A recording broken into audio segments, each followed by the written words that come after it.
Hello drama lovers, welcome to the drama site. మనం మన ఛానల్లో మై డెస్క్ మేట్ అనే Chinese high school romantic comedy డ్రామాని explain చేసుకుంటున్నాము. మీలో ఎవరైనా ముందు పార్ట్స్ని మిస్ అయి ఉంటే లింక్స్ డిస్క్రిప్షన్లో ఉంచుతాను, లేదంటే మన ఛానల్లోకి వెళ్ళి చూడండి. లాస్ట్ పార్ట్లో ప్రిన్సిపల్ డిసిప్లినరీ మెంబర్ యొక్క రెడ్ కలర్ బ్యాజ్ని షెన్జైకి ఇచ్చి వేసుకోమన్న తర్వాత షెన్జై షాక్ అవుతాడు. ఆ తర్వాత ఈ బ్యాజ్ని నాకెందుకు ఇస్తున్నారు, ప్రస్తుతం ఈ పోస్ట్ని జిన్హాన్ తీసుకున్నాడు కదా, తను బాగా చేస్తున్నాడు, మార్చాల్సిన అవసరం ఏంటని షెన్జై అడిగితే మార్చాల్సిన అవసరం ఉంది అని చెప్పి వీళ్ళందరికీ ఒక షాక్ని తగిలిస్తూ మనకు ఒక ఫ్లాష్ బ్యాక్ని చూపిస్తారు. ఆ రోజు ప్రిన్సిపల్ని కలవడానికి ప్రిన్సిపల్ ఆఫీస్కి హీరో వస్తాడు. వచ్చి రాగానే మీ స్కూల్ చాలా బాగుంది, మీ స్కూల్ గురించి నాకైతే ఎటువంటి కంప్లైంట్స్ లేవు అని అనగానే నువ్వు కూడా నీకు ఇచ్చిన పోస్ట్ ఆ బాధ్యతని బాగా చేస్తున్నావని ప్రిన్సిపల్ పొగుడతాడు. కానీ మాత్రం హీరో ఒక కంప్లైంట్ అయితే ఇస్తాడు షెన్జై గురించి.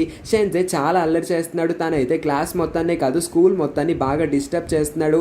అందుకే నేను అతని మీద మీకు ఒక కంప్లైంట్ ఫైల్ చేద్దామని వచ్చాను. చూడండి, ఈ రికార్డులో చూడండి, ఏ స్టూడెంట్ చేయనని తప్పులు షెన్జైనే చేశాడు. రాంగ్ యూనిఫామ్, లేట్గా రావడం, అల్లరి చేయడం, డిస్టర్బ్ చేయడం అన్ని తనే చేస్తూ ఉన్నాడు. కాబట్టి నా దగ్గర ఒక మంచి ఐడియా ఉంది. స్కూల్లో అందరికన్నా ఎక్కువ డిస్టర్బెన్స్ క్రియేట్ చేసే ఇదే షెన్జైకి మనం ఈ డిసిప్లినరీ మెంబర్ ట్యాగ్ని తగిలించామంటే ఇంకా అందరినీ చూసుకోవడానికి తనకి టైం సరిపోదు. అలాంటిది ఇంకా తను డిస్టర్బ్ ఏంటి, అల్లరి ఏంటి, ఇంక ఈ పనులన్నింటినీ ఎప్పుడు చేస్తారు చెప్పండి. సో నా ఐడియా ప్రకారం ఈ బ్యాచ్ని నేను అర్పిస్తున్నాను ఆ షెన్జై కోసం. మీరు కూడా మీ మనసుని మార్చుకొని స్వయంగా మీ చేతులతోనే ఈ బ్యాచ్ని షెన్జైకి ఇస్తారని కోరుకుంటున్నాను సార్ అని కొంచెం లాజికల్గా మాట్లాడడంతో హీరో యొక్క లాజికల్ మాటలకి ప్రిన్సిపల్ కూడా కనెక్ట్ అవుతాడు. అందుకే హీరో మాటల్ని విన్న తర్వాత ఇప్పుడు షెన్జైని పిలిపించి ఈ బ్యాచ్ని ఇప్పిస్తాడు. సో ఇప్పటి నుంచి జిన్హాన్కి చదువుకోవడానికి ఎటువంటి అడ్డంకులు ఉండవు. షెన్జై మాత్రం ఇంకా ప్రతిరోజు ఆ డిసిప్లినరీ మెంబర్ బ్యాచ్ వేసుకొని రోజు స్కూల్కి ఎర్లీగా వచ్చేసి ప్రతి ఒక్క స్టూడెంట్ని గమనిస్తూ వాళ్ళు ఏదైనా తప్పు చేస్తున్నారేమో అన్న విషయాలన్నింటినీ ఆ రికార్డ్లో రాయాల్సి ఉంటుంది.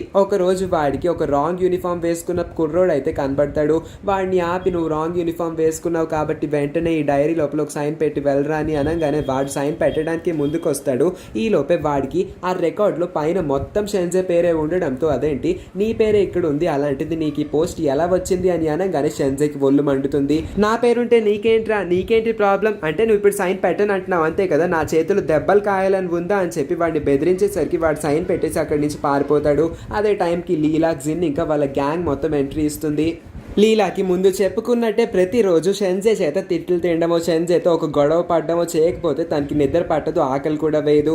అందుకే ఇప్పుడు షెన్జై దగ్గరికి వచ్చి ఈ పోస్ట్కి నువ్వు అసలు ఫిట్టే కాదు, కావస్తే చూడు నేను ఇవాళ లేట్గా వచ్చాను అయినా నా పేరు రాయించుకోలేకపోతున్నావు అని రెచ్చగొడుతుంది.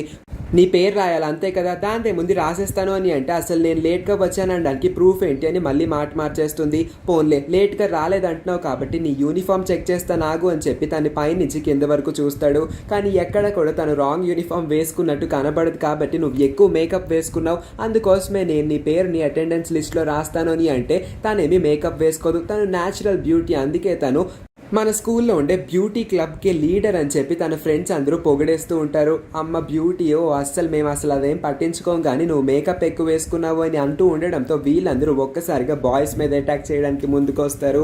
ఇంకేముంది వీళ్ళందరూ వెనక్కి వెళ్ళిపోయి సరే ఏముంది మీరు లేట్గా వస్తే ఏంటి, మేకప్ వేసుకుంటే ఏంటి, నాకు అవన్నీ సంబంధం లేదు, మీకు నో ఎంట్రీ అని నేను చెప్పలేను కాబట్టి మీరు ఎంట్రీ ఇచ్చుకొని క్లాస్ రూమ్లోకి ప్రవేశించండి అని వాళ్ళకి దారి వదిలేస్తారు. కానీ షెన్జై సాటిస్ఫాక్షన్ తీయడం కోసం వాళ్ళందరూ ఉన్నప్పుడు వాళ్ళని ఎక్కిరిస్తాడు. క్లాస్ రూమ్లోకి వెళ్ళంగానే డోడో దగ్గరికి వెళ్తాడు. డోడో నాకు ఒక ప్రామిస్ ఇవ్వు, నెక్స్ట్ ఎగ్జామ్లో నువ్వు బాగా రాయాలి, ఖచ్చితంగా ఫస్ట్ ర్యాంక్ తెచ్చుకోవాలి, నీకోసం నేను ఒక గిఫ్ట్ కూడా తీసుకొచ్చాను చూడు, నువ్వు ఫస్ట్ ర్యాంక్ తీసుకొచ్చావంటే నేను నీకు ఇంకా గిఫ్ట్స్ తీసుకొస్తాను, అసలు ఆ జిన్హాన్ని ఎలాగైనా ఓడించాలి, కమాన్ నువ్వే ఫస్ట్ ర్యాంక్ తెచ్చుకోవాలి అని అనగానే డోడో స్లోగా బుర్రని వెనక్కి తిప్పి జిన్హాన్ వైపు చూసి అదంత పనిలే, నేను ఖచ్చితంగా నెక్స్ట్ టైం ఫస్ట్ తెచ్చుకుంటాను అని ప్రామిస్ చేసుకుంటుంది తనలో తనే, కానీ బయటికి మాత్రం చెప్పదు. ఈ విషయాలన్నీ విన్న తర్వాత డోడోకి ఒకటి అయితే అర్థమవుతుంది, కానీ ఆ ఒక్క విషయం ఏంటో నేను అప్పుడే రివీల్ చేయను. ఆ తర్వాత షెన్జై క్లాస్ మొత్తానికి వినబడేటట్టు గట్టిగా చెప్తాడు, డోడోని ఇప్పటి నుంచి ఎవరన్నా చదువుకునేటప్పుడు డిస్టర్బ్ చేశారంటే వాళ్ళ కాళ్ళు చేతుల్ని నేనే విరిచేస్తానని. ఆ తర్వాత హీరో వైపు చూస్తూ నువ్వు మరీ ముఖ్యంగా డిస్టర్బ్ చేసావంటే నీ పని అయిపోతుంది, నోరు మూసుకొని అక్కడే పడుండి చదువుకో అన్నట్టుగా చూస్తాడు. జిన్హాన్ అసలు వాడి వాగుడిని పూర్తిగా నెగ్లెక్ట్ చేసేస్తాడు.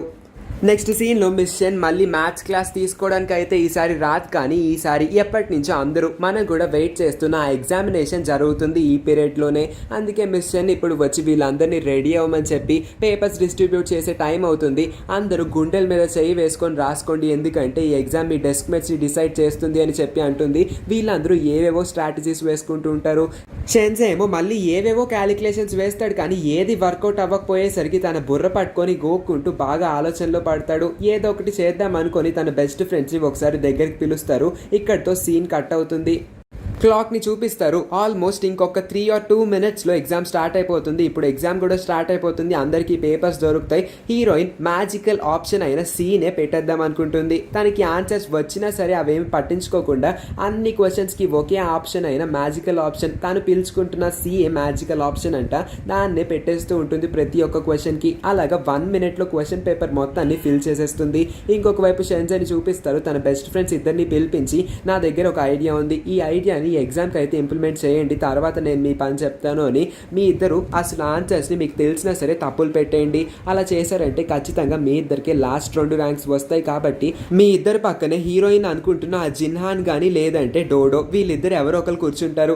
ఆ తర్వాత మిగిలేది ఎవరు? లీలా. పోన్ లీలాని కన్సిడర్ చేసుకుంటే కనుక లాస్ట్ నుంచి 3rd ర్యాంక్ ఖచ్చితంగా మన హీరోయిన్కే వస్తుంది. అందుకే లీలా పక్కన హీరోయిన్ కూర్చుంటుంది. నేను లాస్ట్ నుంచి 4th ర్యాంక్ తెచ్చుకుంటాను కాబట్టి ఎవరో ఒకరు తగులుతారు. వీళ్ళ ముగ్గురు కాక ఇంక ఎవరు తగిలినా నాకు ఓకే, కాబట్టి మీరు ఖచ్చితంగా లాస్ట్ 2 ర్యాంక్స్ తెచ్చుకోవాలని వాళ్ళిద్దరిని ఫోర్స్ చేస్తాడు.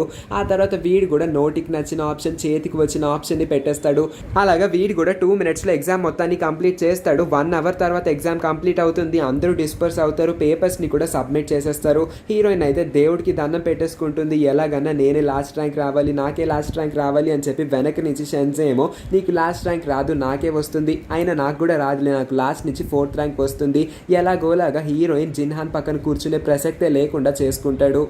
షెన్జే ప్లాన్ ప్రకారం అయితే హీరోయిన్ జిన్హాన్ పక్కన కూర్చోకూడదు, అసలు ఎగ్జామ్ రిజల్ట్స్ వచ్చిన తర్వాత చూద్దాం ఎవరు పక్కన కూర్చుంటారని.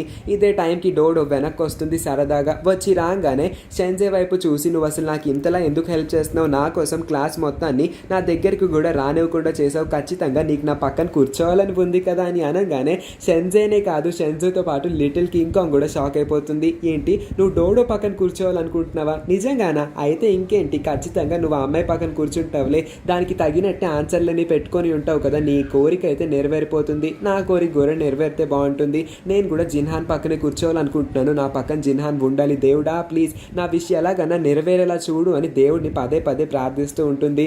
కానీ ఇక్కడ హైలైట్ ఏంటంటే డోడో షెన్జేని మిస్అండర్స్టాండ్ చేసుకుంటుంది. ప్రతిసారి షెన్జే డోడో దగ్గరికి వచ్చి ఆమె చదువులో సపోర్ట్ చేస్తానని మాట్లాడుతూ ఉండడంతో ఖచ్చితంగా డోడో పక్కన కూర్చోవాలని షెన్జే ఆశపడుతున్నాడేమో అని ఈమె ఎక్స్పెక్ట్ చేస్తుంది.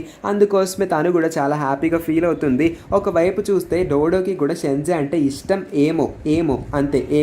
నెక్స్ట్ పార్ట్స్లోనే చూద్దాం తనకి ఇష్టమో కాదో.